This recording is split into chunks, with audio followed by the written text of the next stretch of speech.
especially my students. See, you know today is the Environment Day, right? So I will just try to tell you कि what do we think about environment and what really environment is in short. Suppose कि अगर कोई baby अपने mother के अंदर pregnancy में है और अगर उसको इन्फेक्शन हो, उसको कोई इस टाइप की चीज़ उसके ब्लड में सर्कुलेट कर रहे टॉक्सिन्स हो, तो क्या वो बच्चा हेल्दी निकलेगा? तो एटमॉस्फेयर वो चीज़ है जो कुदरत ने बनाई है, जो हमारे चारों तरफ रहती है। जमीन से ऊपर हवा, जमीन पे पेड़ और जमीन के नीचे पानी, और इन तीनों के बिना जीवन संभव नहीं।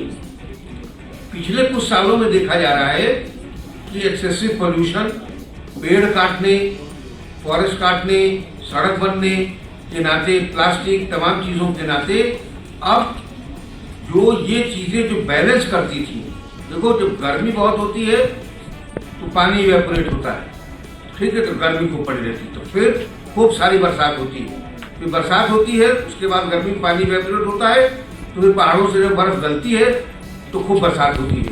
ये सब चीज़ें आपस में जुड़ी हुई हैं कि कहीं से भी अगर ब्रेक होगी तो पूरा सिस्टम कोलैप्स कर जाएगा।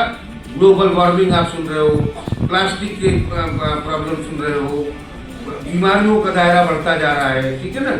तो इसलिए अब KGMU के स्टूडेंट्स को इसलिए हम लोग नहीं बुलाते हैं कि आपको बताएं, आप सब जानते हो। हमारी अपेक्षा ये रहती है कि आप अपने परिवार और आपके संपर्क में जो 10 लोग आते हैं उनको ये जरूर देखें, और कहीं अगर किसी को ऐसा कोई काम करते हुए देखें तो ज़रूर आप उनको टोकें। कहीं पे भी आपके घर के पास कहीं भी पार्क है जहाँ पे आप पेड़ लगा सकते हैं, तो इस पे जरूर दिमाग लगाएं कि पेड़ कैसे लगाएं। और पेड़ भले तुम साल में 1 ही लगाओ, उसको पहले 3 साल कैसे बचाया जाए। अगर उत्तर प्रदेश में जोड़ा जाए कि कितने पेड़ पिछले 20 साल में लगे हैं, तो पूरी जितनी जमीन है उससे ज़्यादा पेड़ निकल चुके जाएंगे। लेकिन जो पेड़ लगते हैं, जो पिछले एनवायरनमेंट डे पे भी लगे होंगे, उसमें से 5 ही 10% बचे होंगे, अगर वो ऑर्नामेंटल या डेकोरेटिव प्लांट्स है तो। लेकिन अगर बड़े प्लांट आप लगाएंगे तो लंबे समय तक चलती है, उनकी छाया होती है, उससे ऑक्सीजन प्यूरिफिकेशन होता है, ठीक है। तो आप ज़रूर अपने चारों तरफ लगाए। उसी जागरूकता को जगाने के लिए ये आज प्रोग्राम किया गया, जिसमें पोस्टर और स्पीच कंपटीशन किया गया, जिससे आप कुछ उसके बारे में पढ़ के आए, और जो नहीं पढ़ के आए उन बच्चों को बताएं तो वो लोग सुने। ये इस मकसद से इसको किया गया है। इसमें आप लोगों ने बहुत अच्छा काम किया है, जजेस आपकी परफॉर्मेंस से बहुत खुश है।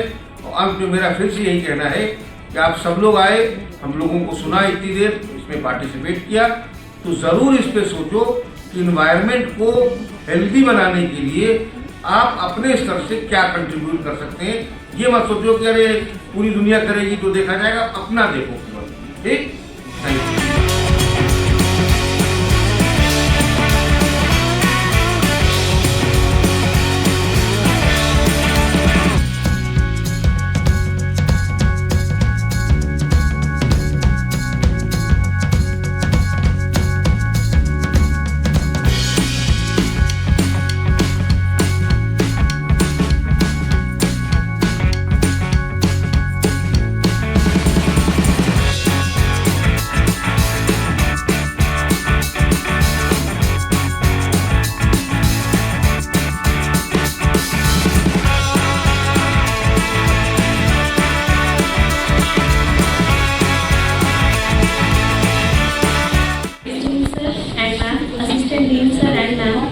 Esteemed faculty members, distinguished guest judges, office staff, dear students, and all present here.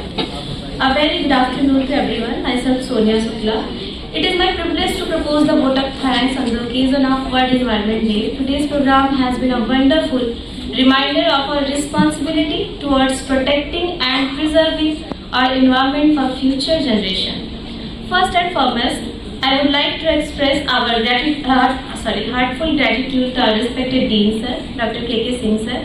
Your constant guidance, encouragement and visionary leadership inspire us all. Thank you so much, Sir. I would also like to extend my sincere thanks to our respected Vice Dean and Assistant Dean Sir Ma'am for gracing this occasion. A special word of appreciation goes to all our respected judges who took the time and effort to evaluate the poster and speech competition. Thank you so much, sir, for your grateful and contribution. I would also like to congratulate and thanks all the participants who enthusiastically took part in the competition. Congratulations and thanks. My sincere thanks also goes to all the faculty members, office staff, computer operator for their cooperation, support and technical assistance in organizing this event smoothly. Finally, I would like to thank everyone present here for your valuable time. Thank you and have a wonderful day.